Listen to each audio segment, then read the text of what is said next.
नमस्कार. सरकारी कर्मचारी या यूट्यूब चॅनलमध्ये आपलं खूप खूप स्वागत आहे. राज्य सरकारी संदर्भात महत्त्वाचा शासन निर्णय निर्गमित. चला तर याबाबतची सविस्तर माहिती पुढील प्रमाणे पाहूया. तत्पूर्वी चॅनलला सबस्क्राईब केलं नसेल तर चॅनलला सबस्क्राईब करायला विसरू नका.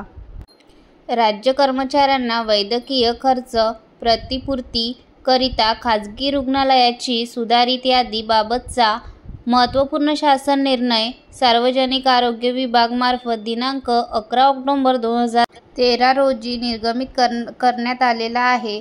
सदर शासन निर्णयानुसार नमूद करण्यात आले आहे की सरकारी कर्मचाऱ्यांच्या वैद्यकीय खर्च प्रतिपूर्तीच्या अनुज्ञेय करिता कमाल मर्यादा तसेच मंजुरीचे अधिकार या संदर्भात दिनांक 16 नोव्हेंबर 2011 रोजीच्या सुधारित आदेशानुसार मंजुरी देण्यात आलेली आहे. यानुसार सरकारी कर्मचारी व त्यांच्या कुटुंबियांनी खाजगी रुग्णालयात घेतलेला गंभीर तसेच विशिष्टोपचाराच्या खर्चाची सरकारी दवाखान्याप्रमाणे प्रतिपूर्ती देण्याकरिता शासन मान्यता देण्यात आलेल्या खाजगी रुग्णालयाची अद्ययावत यादी त्याचबरोबर इंडियन कॅन्सर सोसायटीच्या राज्यातील संलग्न असणाऱ्या संस्था रुग्णालयाची यादी सदर शासन निर्णयामध्ये देण्यात आलेली आहे. धन्यवाद.